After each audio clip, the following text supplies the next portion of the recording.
नमस्कार, मेरा नाम है संजय कुमार और आप देख रहे हैं हरियाणा बुलेटिन न्यूज। बात करते हैं कि ऐसे प्रधानमंत्री की जिसने आज तक कोई चुनाव नहीं हारा और उस प्रधानमंत्री ने एक दफा पूरे का पूरा पुलिस थाना ही सस्पेंड कर दिया था। हम बात कर रहे हैं चौधरी चरण सिंह की। जी हां, बात 1979 की है। शाम के 6 बजे थे। इटावा के उसराहार थाने में धोती कुर्ता पहने एक किसान पहुंचा। माथे पर आए पसीने को पोंछते हुए उसने सिपाही से कहा, साहब बैल चोरी की रपट लिखवानी है। सिपाही ने इंतजार करने को कहा। बैठे बैठे 1 घंटा बीत गया तो किसान ने फिर से रपट लिखने की गुहार लगाई। सिपाही ने अनसुना कर दिया। कुछ देर बाद सिपाही ने बुजुर्ग के पास आकर कहा, चलो तुम्हें दरोगा जी बुला रहे हैं। किसान दरोगा के पास गया। दरोगा ने फिर किसान से कुछ आड़े टेढ़े सवाल पूछे और बिना रिपोर्ट दर्ज करे उसे डांट कर थाने से भगा दिया। किसान थाने से जाने लगा तो वहीं सिपाही फिर दौड़ते हुए आया और बोला, बाबा थोड़ा खर्चा पानी दे दो तो रपट लिख दी जाएगी। ऐसे में रिपोर्ट लिखे जाने पर किसान फिर खुश हो गया, लेकिन खर्चा पानी की बात उसे अंदर से खाई जा रही थी। बात करते हैं आगे की। हालांकि वह कुछ पैसे देने पर राजी हो गया। मामला एक बार फिर दरोगा के पास पहुंच गया। 35 रुपए की रिश्वत पर रपट लिखना तय हो गया था। शिकायत दर्ज कर मुंशी ने हंसते हुए पूछा, बाबा साइन करोगे या अंगूठा लगा? सभी हंस पड़े। इसी बीच किसान ने अपने मैले कुर्ते से पेन निकाल ली और रिपोर्ट पर सिग्नेचर कर दिए। नाम लिखा चौधरी चरण सिंह। देखते ही देखते कागज पर मोहर लगा दी जिस पर लिखा था प्रधानमंत्री भारत सरकार। ऐसे ही देखते दरोगा सन्न रह गया, शरीर कांपने लगा, कुर्सी से खड़ा हो गया। इस बार पसीना उसके माथे पर था, लेकिन किसान बनकर पहुंचे प्रधानमंत्री चरण सिंह ने किसी को माफ नहीं किया और पूरे का पूरा थाना सस्पेंड कर दिया। आज चौधरी चरण सिंह जी की पुण्यतिथि। आइए उनके जीवन के कुछ अनसुने किस्सों को जानते हैं। तस्वीरें आप हमारे स्क्रीन पर देख रहे हैं। तस्वीरें हैं 1930 की हैं। चौधरी चरण सिंह आर्य समाज सम्मेलन में शामिल हुए थे। आखिर लाइन में लेफ्ट साइड में 5 नंबर पर चरण सिंह खड़े आपको नजर आ रहे हैं। यह तस्वीर 1930 की है। चौधरी चरण सिंह आर्य समाज सम्मेलन में शामिल हुए। विधायक बने तो अंग्रेजों ने उनको जेल में डाल दिया था। चौधरी चरण सिंह मेरठ के नूरपुर गांव में 23 दिसंबर 1902 को पैदा हुए। परिवार की आर्थिक स्थिति ठीक नहीं थी। खेती किसानी से घर चलता था। चौधरी मीर सिंह चाहते थे कि चरण सिंह पढ़ लिखकर जल्दी परिवार की जिम्मेदारी उठा लें। चरण सिंह की पढ़ाई मेरठ के सरकारी उच्च विद्यालय में हुई। साल 1923 में उन्होंने साइंस से ग्रेजुएशन किया। फिर 1925 में आर्ट साइड लेकर पीजी किया। फिर कानून की पढ़ाई कर वकालत कर गाजियाबाद चले गए। उन दिनों देश में चंद्रशेखर आजाद और भगत सिंह को देखकर युवाओं में आजादी को लेकर जोश बढ़ा हुआ था।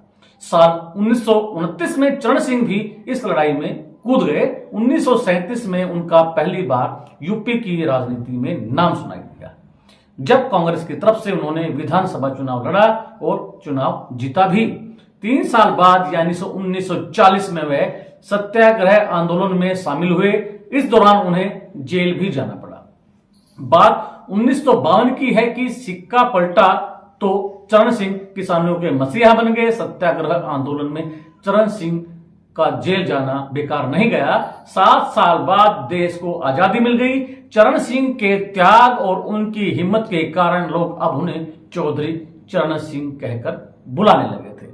उनकी गिनती कांग्रेस के वरिष्ठ नेताओं में होने लगी थी। साल 1951 में उन्हें बड़ी जिम्मेदारी मिली।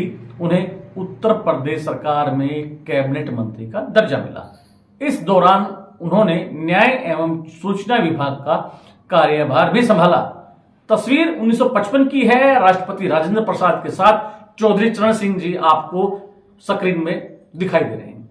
1952 में डॉक्टर संपूर्णानंद यूपी के नए सीएम बने तो चौधरी चरण सिंह को राजस्व और कृषि विभाग का भी दायित्व मिला।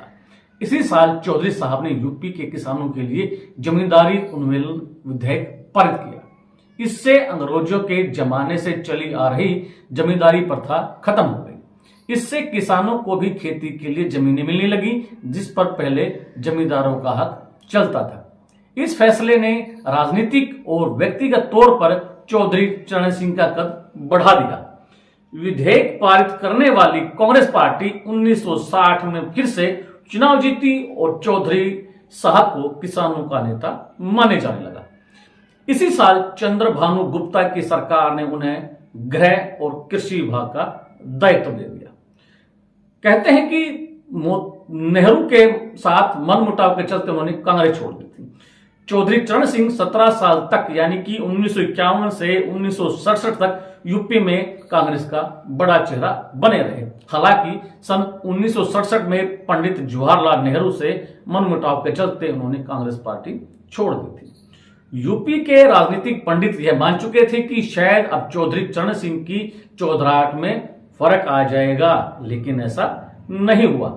कांग्रेस से कटकर उन्होंने राजनारायण और राम मनोहर लोहिया जैसे कद्दावर नेताओं के सहयोग से एक नई राजनीतिक पार्टी भारतीय क्रांति दल बनाई। इसी साल चौधरी चरण सिंह उत्तर प्रदेश के मुख्यमंत्री बने। 3 अप्रैल 1967 से यूपी की सत्ता संभालने वाले चौधरी चरण सिंह ने इस एक साल बाद यानी 1968 में मुख्यमंत्री के पद से इस्तीफा दे दिया। हालांकि 1970 में हुए मध्यावधि चुनावों में उन्होंने बड़ी जीत हासिल की और दोबारा 17 फरवरी 1970 में वह फिर से मुख्यमंत्री बने। इसके बाद वो केंद्र सरकार में गृह मंत्री बने तो उन्होंने मंडल और अल्पसंख्यक आयोग की स्थापना की। इसके बाद वह केंद्र सरकार में गृह मंत्री बने तो उन्होंने मंडल और अल्पसंख्यक आयोग की स्थापना की। 1979 में वित्त मंत्री और उप प्रधानमंत्री के रूप में राष्ट्रीय कृषि और ग्रामीण विकास बैंक की स्थापना की। 28 जुलाई 1979 को चौधरी चरण सिंह समाजवादी पार्टियों और कांग्रेस यू के सहयोग से प्रधानमंत्री बन गए। लाल किले पर झंडा फहराने गए तो उस समय उनका लिबास धोती कुर्ता था। चौधरी चरण सिंह के नाम 2 अनोखे रिकॉर्ड हैं। पहला रिकॉर्ड यह है कि वह यूपी के इकलौते ऐसे नेता थे जिन्होंने कभी कोई चुनाव नहीं हारा था और दूसरा यूपी के पहले ऐसे सीएम थे जो आगे चलकर देश के प्रधानमंत्री बने। बागपत जिले का छपरौली गांव जहां से उन्होंने विधानसभा चुनाव लड़ा, वहां आज भी लोग उनके किस्से कहानियां सुनाते हैं। छपरौली के रहने वाले रामपाल कहते हैं कि चौधरी साहब का एक बेहद किस्सा चर्चित है। प्रधानमंत्री बनने के बाद 19 दिन बाद जब चौधरी साहब को लाल किले पर झंडा फहराना था तो पहली दफा झंडा रोहन करने गए तो उनके पीएन से पूछा, सर क्या धोती कुर्ता में ही झंडा फहराएंगे? इस पर चौधरी साहब ने कहा, बिल्कुल, आज पूरा देश देखेगा कि किसान मजदूर का बेटा लाल किले पर झंडा फहराएगा। तस्वीर 1979 की है। प्रधानमंत्री आवास में मंत्रालयों की फाइल को देखते हुए चौधरी चरण सिंह को आप हमारे स्क्रीन पर देख सकते हैं। उनके बाद उनके पोता अब उनकी विरासत को संभाल रहा है। चौधरी साहब ने अपने कार्यकाल के दौरान गांव और किसानों के लिए कई महत्वपूर्ण फैसले किए। खाद पर से सेल टैक्स हटा दिया, लेखपाल का पद बनाया, मंत्रियों के वेतन और दूसरे लाभों को भी काफी काम मिला। बिजली का 50% हिस्सा गांव को दिया। बिजली घर शहर और गांव दोनों के लिए समान कर दिए। गांव में पीने के पानी और सड़क निर्माण का काम तेजी से करवाएगा। 29 मई 1979 को उनका निधन हो गया था। चौधरी चरण सिंह ने अपने बेटे अजीत सिंह को आगे किया। अजीत सिंह ने 1980 में सक्रिय राजनीति में कदम रखा और 1986 में राज्यसभा के रास्ते पहली बार संसद पहुंचे। वह 6 बार लोकसभा से भी सदस्य रहे और कई सरकारों में उद्योग और नागरिक उड्डयन सहित कई मंत्रालयों की जिम्मेदारी भी संभाली। 1996 से जनता दल से अलग होकर चौधरी अजीत सिंह ने राष्ट्रीय लोकदल यानी कि आरएलडी बनाई।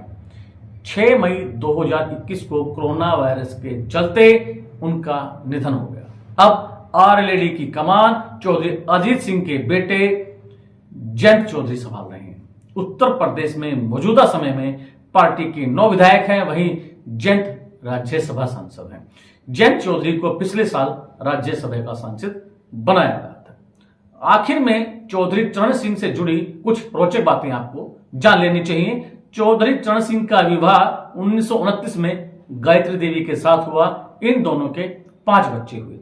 पॉलिटिकल के अलावा चौधरी चरण सिंह एक अच्छे लेखक भी थे और अंग्रेजी भाषा पर उनकी अच्छी पकड़ भी थी। उन्होंने obligation of zamindari legend, proprietorship और इंडियाज प्रोवाइटी एंड इट्स सोल्यूशन नाम की किताबें लिखी।